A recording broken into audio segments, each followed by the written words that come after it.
Welcome back, everyone, from all over the galaxy. Laszlo Montgomery here for the 6th time, talking about the history of Taiwan. Did I mention you're listening to the China History Podcast? Still called one of the top China history shows out there. We're continuing on with the takeover of Taiwan by the Japanese following the Treaty of Shimonoseki. Nobody wanted the Japanese there, at first anyway. The doomed-from-the-start Republic of Taiwan, masterminded by Tang Jing-sung and Chiu Feng-jia. That went quickly. The Taiwanese on the island submitted first. Most would adopt a wait-and-see attitude because they were left with little alternative. There was always the option of returning to the mainland, but with the Qing dynasty in its final decade of existence and the sorry state of the nation, Taiwan seemed like the safer bet.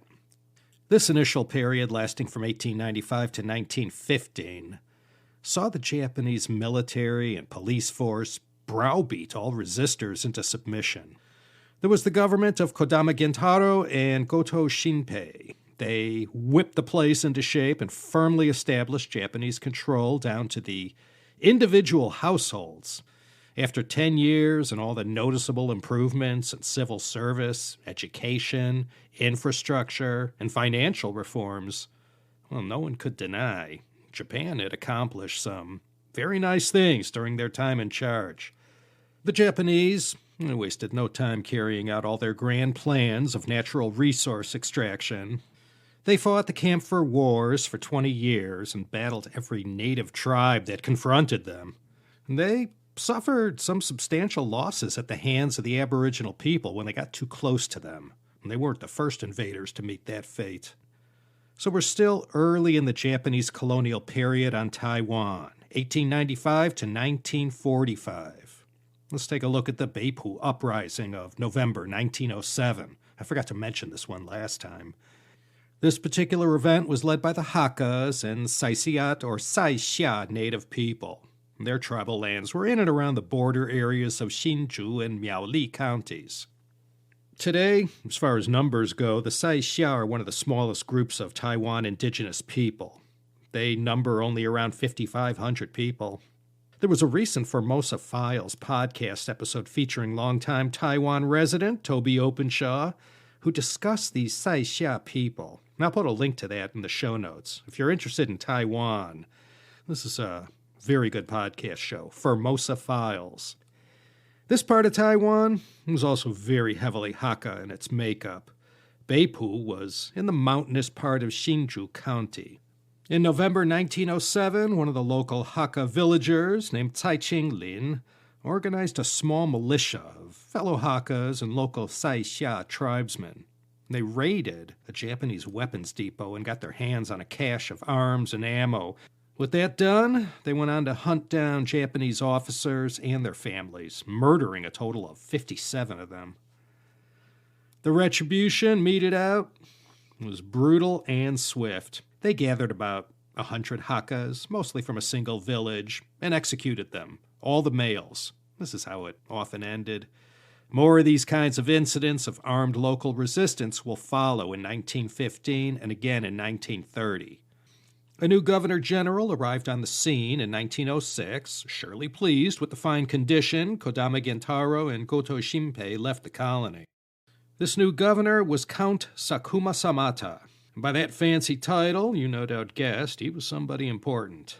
Sakuma had fought in the 1874 Taiwan expedition, where the Japanese delivered some payback to the local Taiwan people for their attack on these Ryukyu sailors and the murder of 54 of them. We looked at that last time in Part 5. He also fought in the Sino-Japanese War. Up to his time, there had only been one.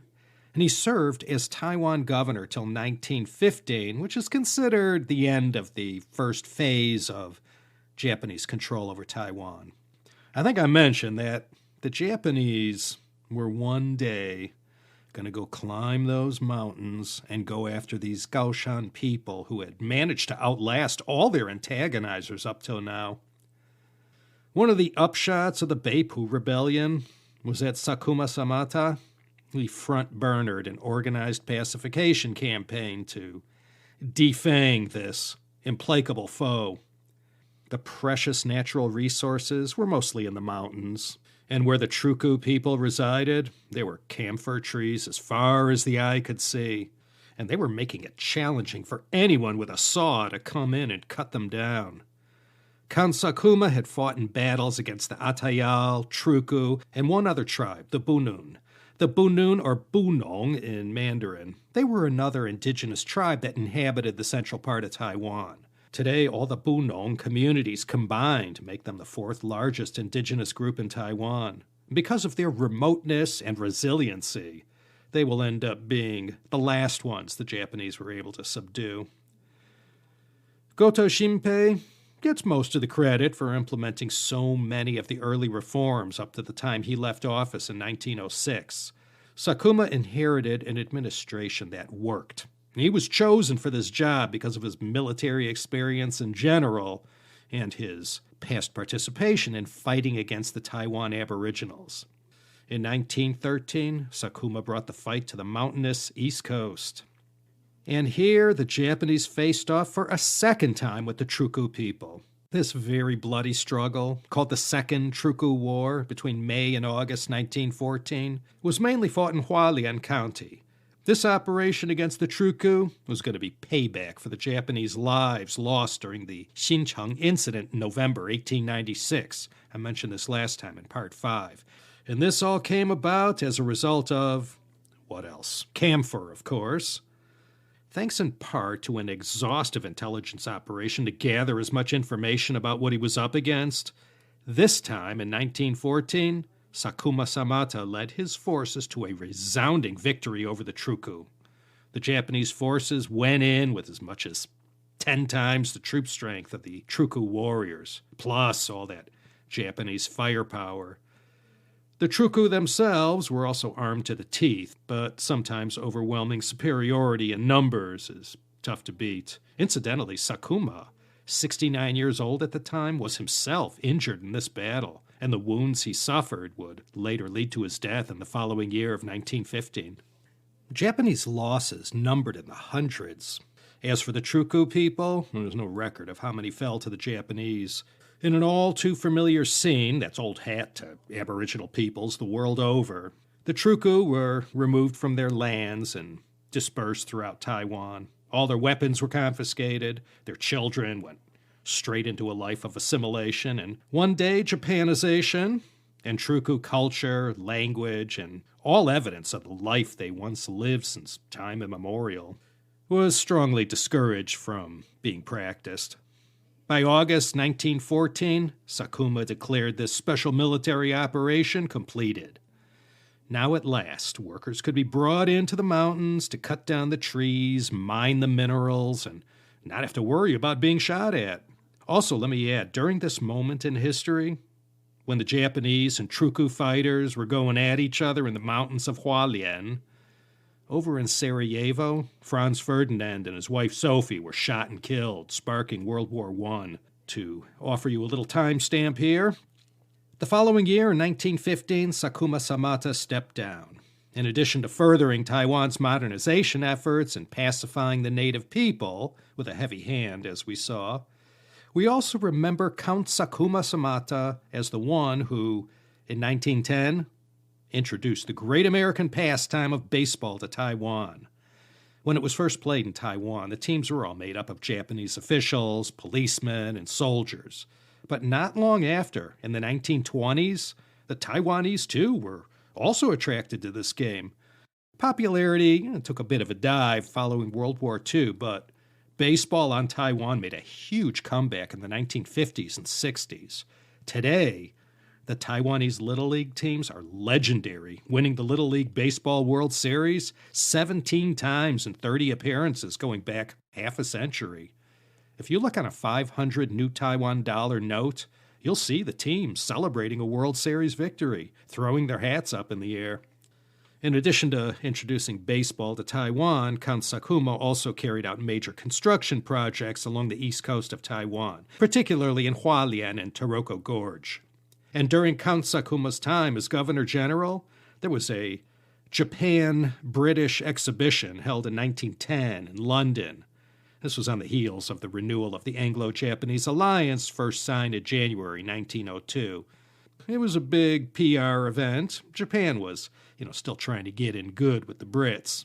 Anyway, I'm only mentioning this because among the many things displayed by Japan at the exhibition was one showcasing the Taiwanese Aboriginal people. They had some Paiwan people in native dress and displayed them in such a way that, even back then they received no small amount of criticism, and that the demeaning presentation of the native people in this way, it sort of reflected poorly on Japan. The new governor of Taiwan, General Baron Ando Tabi, started off his tenure in May 1915 with one final burst of bloody resistance against the Japanese on Taiwan. This was known as the Dabi Incident, the Jiaobannian Shijian. Dabani was the town where the fiercest fighting took place, about a 45-minute drive east of Tainan. This time, another group of Hakkas got pushed a little bit too far. And this Dabani incident was led by Yu Qingfang and Jiang Ding, two elites from a predominantly Hakka part of Taiwan in the southern mountains near Kaohsiung and Tainan.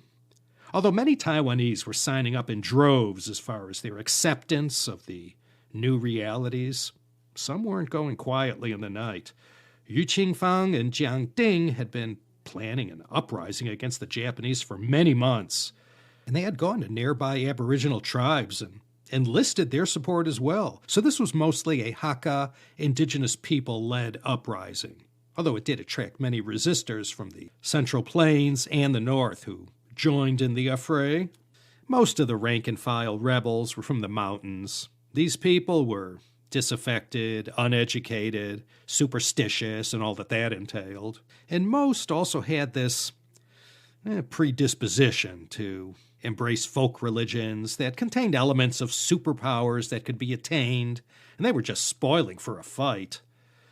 So, early June 1915, their secret plan got found out. So Yu Qingfang and Jiang Ding had to launch their revolt, going out half-cocked.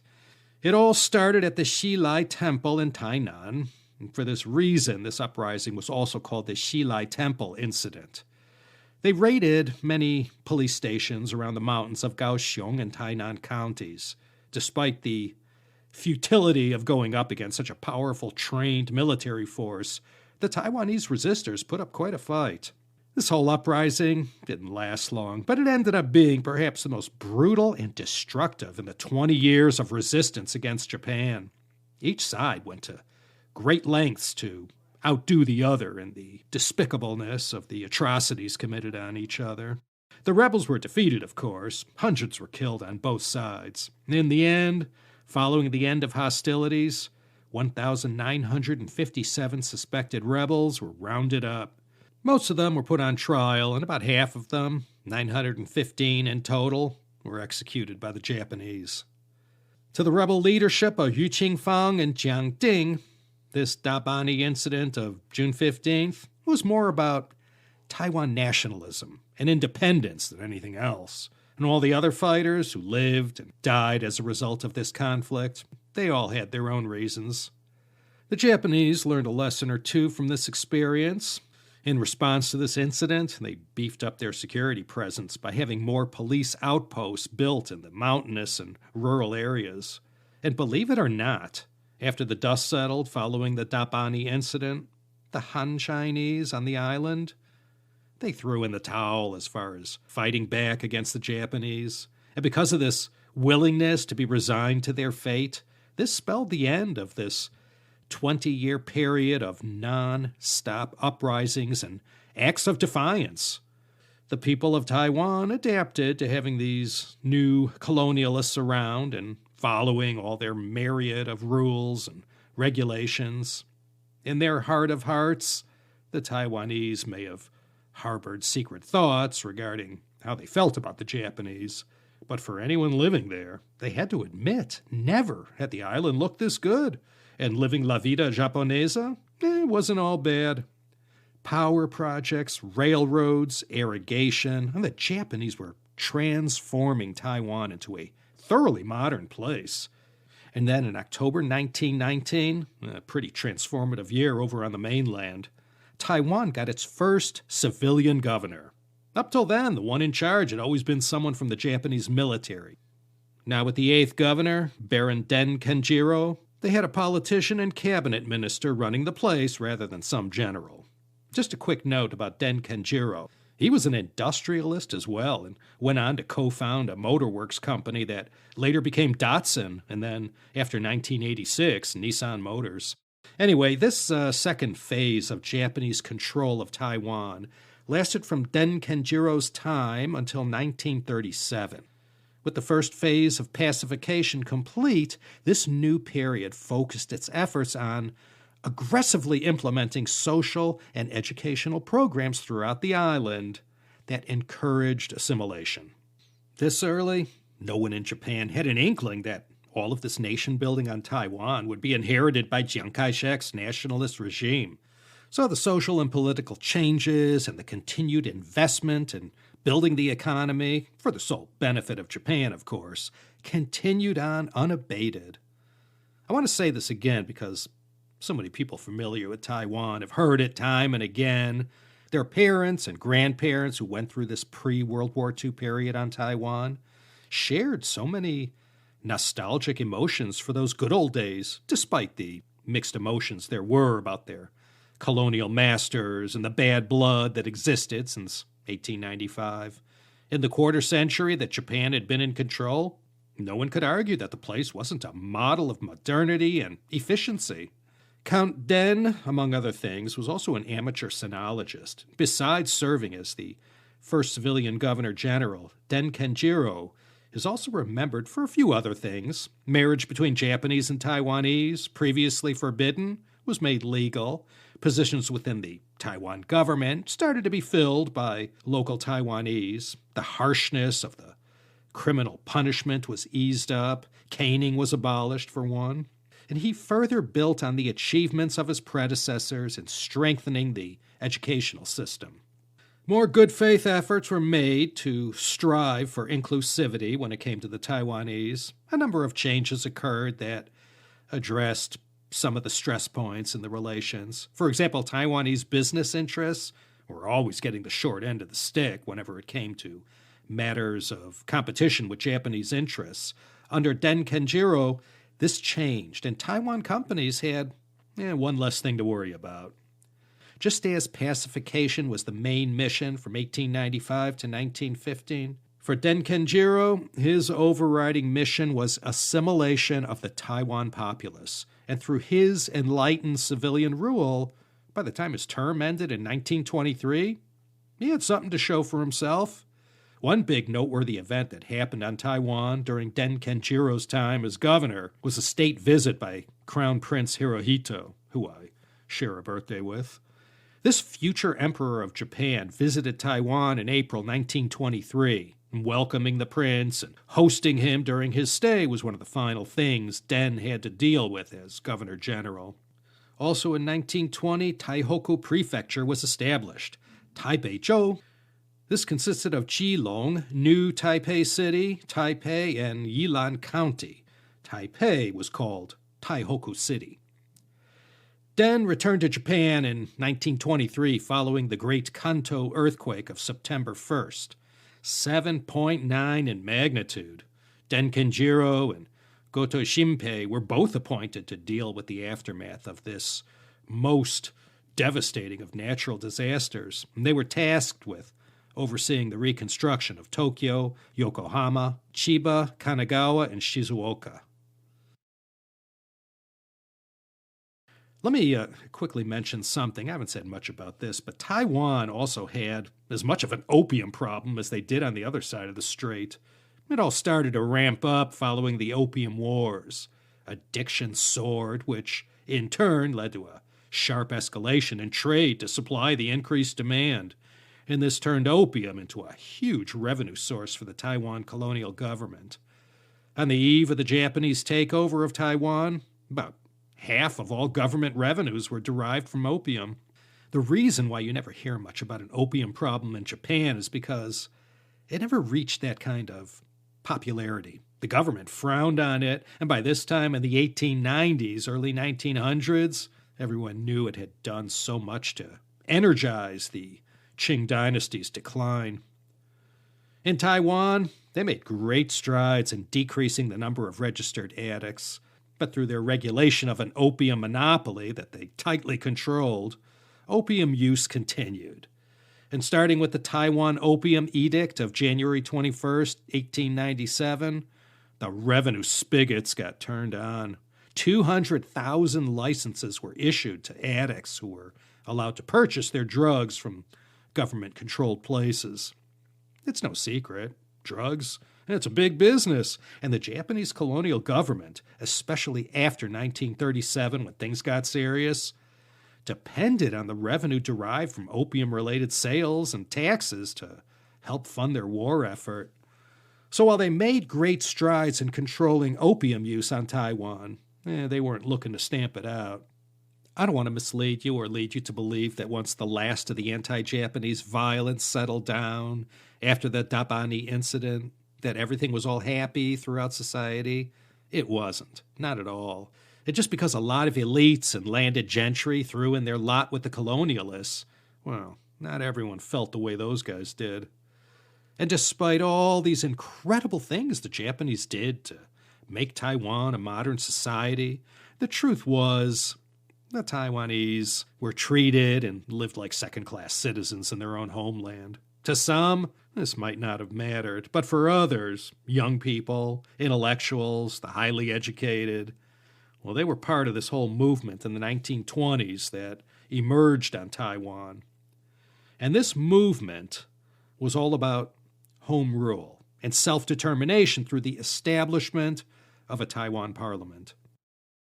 And that kind of thinking was anything but music to the ears of the Japanese colonial government. When they heard that, they knew it was a euphemism for resistance to Japanese colonial rule on Taiwan. Let's look at the two main historical figures and organizations from this time, and through them you can get a feel for how the winds were blowing in Taiwan during the 1920s. These two were Jiang Weishui and Xiantang. Jiang Weishui was born in 1890, which made him 5 years old when colonial rule began on Taiwan, so he grew up in the system. Jiang was trained as a doctor and graduated from the med school, which later on became part of National Taiwan University. He became a respected figure amongst his colleagues and in his community, and sponsored his own salon that was attended by other like-minded intellectuals. And together they discussed all the great issues of the day, especially those that directly affected them. National Taiwan University, known as Taida, was founded in 1928 as Taihoku Imperial University. Xiantang's people came to Taiwan in 1746 during the period of Qing rule, when every 3 years there was an uprising and every 5 a rebellion. Like many who got in on the ground floor, Lin's family became wealthy landowners. And they were based in Taichung. Like Jiang, Xiantang was an intellectual and funded newspapers and literary and political journals. And these two, Jiang Weishui and Xiantang, they're remembered as two of the most significant voices that called for more Taiwanese participation in their governance. No matter how on board you were with everything Japan expected of you, a Taiwanese still had to accept their inferior position in society. These intellectuals weren't rejecting Japan at all. In fact, Xiantang had been an early proponent of assimilation. He just had one condition. Assimilation had to come with equality. Taiwanese shouldn't be forced to ride in the back of the bus. Together, Xiantang and Jiang Weishui founded two important organizations. First was the TCA in 1921, the Taiwan Cultural Association. A pretty innocuous-sounding name. And it was based in the Dadaocheng district of Taipei. And this organization was all about educating and informing people. They went all over the island giving lectures and spreading their message. In 1921, Governor Den Kenjiro denounced the TCA and other organizations that he insisted disguised themselves as loyal subjects, simply asking for a share in home rule. Den remarked that they were actually calling for Taiwan independence. The TCA promoted all kinds of cultural enlightenment on Taiwan and sponsored all kinds of programs that promoted cultural awareness. Their culture, Taiwanese culture. They only had maybe 1,000 members, but they were very effective at getting the word out to a fair portion of Taiwan's 4 million people. Never were they calling for any acts against the Japanese or to reject the colonial government. Jiang and Lin also worked towards the establishment of a Taiwanese Parliament, and they petitioned the Imperial Diet in Tokyo every year, following all the Japanese protocols and rules, faithfully swearing loyalty to the emperor, and despite all of the influential people in Japan who spoke up on their behalf, they couldn't get anywhere. Over 14 years, 15 campaigns were launched to lobby the powers in Japan to offer Taiwan some say in their future by allowing for, quote, a Parliament of Taiwan made up of members publicly elected by the residents of Taiwan, end quote. Remember, this time, early 1920s, the Big Bang of the May 4th movement had just happened. And as far as a political awakening for many young people and intellectuals in China went, well, you had the same thing happening in Taiwan. And you recall from previous CHP episodes, Chinese students and intellectuals were going forth into the world to learn, explore, and discuss new ideas. And not just in China, in Taiwan too. Young people were traveling to Japan in droves to study there and get in the middle of everything that was going on. Just like on the mainland, new journals and societies sprung up in Taiwan, like the Xinminkai or New People's Society, the Xinminhui. And one of the common threads running through a lot of these writings was an expectation to be treated equal to the Japanese. Naturally, there was quite a lot of pushback from the Japanese side.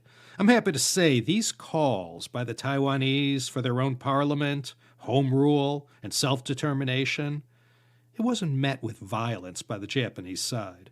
But despite that one good thing, they didn't get very far, and all their efforts were met with copious amounts of obfuscation and bureaucratic wrangling. There was more sympathy for the Taiwanese in Japan than there was from the colonial government on Taiwan. They were dead set against any form of power sharing.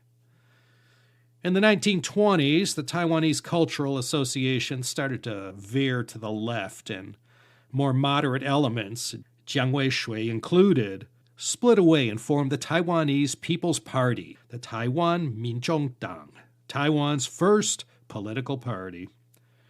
This Taiwanese People's Party, in a short time, fell victim to factionalism, and more parties would follow into the 1920s and 30s. The Taiwanese People's Party was dissolved 4 years after it was founded in August 1931, a month before the Musha Incident in Xiantang. Jiang Weishui also died that year, the day before his 41st birthday. So, the 1920s on Taiwan, the first generation who had been born under Japanese rule beginning in 1895, had now come of age at a time of profound changes happening over in China, namely the whole May 4th movement and everything that spawned.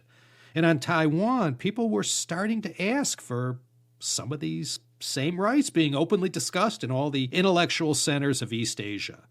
No one was asking for Japan to leave. Whatever these organizations asked for was always meant to be carried out under the umbrella of Japan.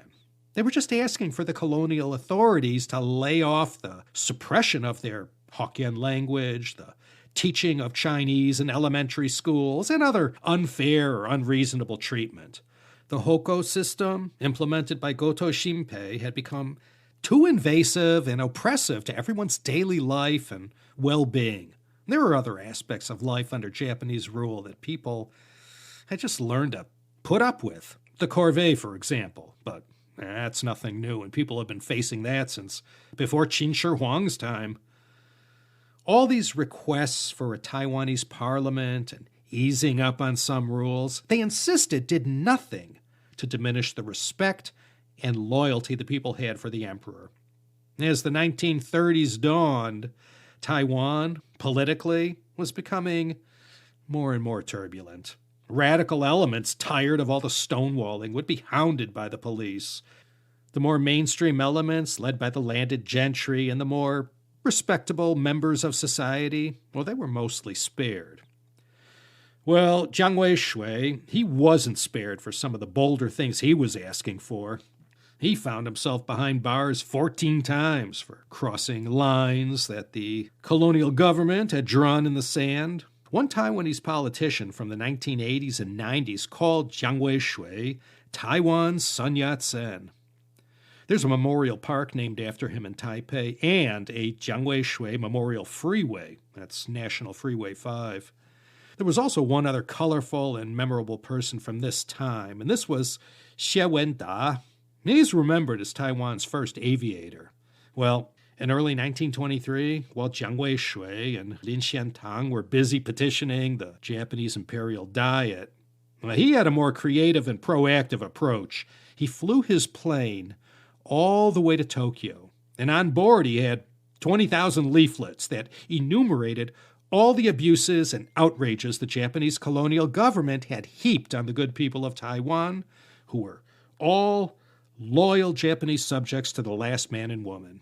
And Xie Wenda scattered these leaflets all over the city. Of course, Xie had to lay low for a long time following this daring act, but you can get an idea about how hot passions ran regarding this sensitive matter of demanding a say in the government and having some semblance of self-determination. Well, let's close things out with one last well-known incident from this time. It happened in 1930, and this was the Musha Incident of October 27th, the Wusha Shijian. This conflict is called the final one that took place between the indigenous people and the Japanese. There were several indigenous tribes who participated in the Musha Incident, but the main one who would face down the Japanese were the Sidik, or Saita Kudzu. The enmity between the Sidik and the Japanese began back in 1897 when the Japanese began penetrating the mountains, building roads, and making access convenient to the lands populated by native tribes who didn't want any outsiders. And this is where it all started. 1901, Sidik warriors rose up and attacked the Japanese and shooed them away from their lands. It was quite a murderous send-off, and the Japanese authorities, like they had done before, learned from this experience. So after Sakuma Samata had taken off the velvet glove and changed the tenor of the pacification campaign, it predictably drove some tribes to the brink. By 1930, a lot of blood had been spilled that had left behind all this hatred and resentment. It finally reached a point one day whereby the Sidik leader, Mona Lu Dao, decided to stand up and fight back. What he called for was essentially a suicide mission against their Japanese antagonizers. They knew far in advance the Japanese would ultimately kill them all. But in their culture, fighting was a way of life, and they had warred with their mountain neighbors throughout the ages. The Sidik were headhunters. That is, they would cut off the heads of their opponents in battle and would save them. And as was also their custom, a head collected in battle allowed one to have a tattoo applied to their face. And perhaps most important of all, in order for the Sidik person to cross the so-called rainbow bridge that led to their afterlife, they needed these facial tattoos in order to pass to the other side. But the vice kept getting tighter and tighter with each passing year under the Japanese. Ever since Count Sakuma's time, the Sidik way of life started to fade like a dying star. So when Mona Lu Dao, after an incident where he was terribly insulted by the Japanese due to a classic cultural misunderstanding, when he called for this suicide mission to be carried out, he knew how it was all going to end. And he was okay with it. To see their way of life be salami sliced away by the Japanese was much worse. One must never lose sight of the thousands and thousands of years that these Sidik and their fellow Austronesian tribesmen populated the island of Taiwan. Though Fujianese and Hakkas from Guangdong had been coming in dribs and drabs since the Song, Yuan, and Ming, their presence in great numbers only went back a few hundred years, and in such a short time, after so long of an existence. Just like that, their world, as they had known it throughout the millennia, ended. So after the final insult and taking stock of the pitiful condition of his people, here's what Mona Lu Dao did. On October 27, 1930, there was this athletic event that was held at an elementary school in Musha, that's today's Ren'ai Township, smack dab in the middle of Nantou County, itself located in the center of Taiwan. And all these Japanese families attending the event, men, women, and children, well, they were ambushed by these Siddiq and other tribesmen, and when it was all over, 134 Japanese were killed. And the gruesomeness of the killing and the mutilations that followed sent a strong message to the Japanese colonial government. The ferociousness of the Japanese response was such that the Siddiq, as a people, were decimated. Less than 2 months it took, and they chased the Siddiq all around the mountains, capturing every last one of them. And the remaining fighters that had retreated deep into the mountains, the Japanese dropped mustard gas all over those mountain forests. Yeah, it was a complete annihilation and payback. November 28th, 1930, Mona Lu Dao took his own life. No way he was going to allow himself to be taken alive by the Japanese. There's this photograph from this time that kind of encapsulates the whole ugliness of this incident. Anyway, after it was all over and the Japanese had rounded up about 500 Siddiq survivors of the carnage, they had them all confined to a camp and invited the rival tribes of the Siddiq who came into the camp and, on Japanese orders, just slaughtered them all. And every male over 15 years old was decapitated. This was April 25th, 1931. And this photo shows a Japanese officer surrounded by what appears to be about 25, 30 Aboriginal people. And in the foreground of the snapshot are about 100 or so severed heads of Siddiq people. Part of the irony of all this was that Nantou and Hualien counties had by this time become model areas where the Taiwan indigenous people danced and sang and lived happily as subjects of the emperor, despite their inferior position throughout the island. Mona Lu Dao himself had even been to Japan as part of some Japanese magical mystery tour that was held there to show all the great things Japan had done in Taiwan, among other things. So to go from that to this, it led the Japanese to do some soul-searching about their policies regarding the indigenous people. There would be some course corrections made, and though the Japanese rule on Taiwan would conclude in 15 years, this Musha Incident spelled the end of the uprisings. On the eve of everything that was about to happen, beginning in 1931, no one was in a position to stand up to the Japanese in battle. But as we're seeing, the Taiwanese couldn't beat Japan in battle, but they could fight City Hall. And the fight wasn't over yet for more representation in the local government. So let's just leave things here for now. If any of you were thinking, boy, this Musha Incident would make a great movie, you're in luck. The celebrated John Woo produced this movie that was directed by Wei De-sheng, and it came out in September 2011. The English title is Warriors of the Rainbow, Siddiq Balai, and it's a 4.5-hour filmic dramatization of the Musha Incident and these events I've just described. And it's all available to watch on YouTube, and I'm guessing a streaming service or two. So next time we meet again on the Avenue, we'll start looking at the 1930s on Taiwan as the countdown to the Marco Polo Bridge incident begins. Believe me, after that happens, the clouds start to gather on Taiwan. So do consider coming back for Part 7. Once again, I invite you to support your humble narrator by going to Patreon or CHP Premium. Either one will get you this long-running family program ad-free. Not to mention getting these episodes early. Shoot, my subscribers are already listening to Part 8. Just saying. Well, everyone, let me just close and say how thankful I am to all of you for listening and for being a part of our worldwide CHP community. I love talking to all of you. Feel free to contact me anytime, especially if you'd like to be a presenting sponsor of the show. Okay, let's hit the chicken switch and call it a day. This is Laszlo Montgomery signing off from Los Angeles, California, tempting you to come back again next time for another exciting episode of the China History Podcast.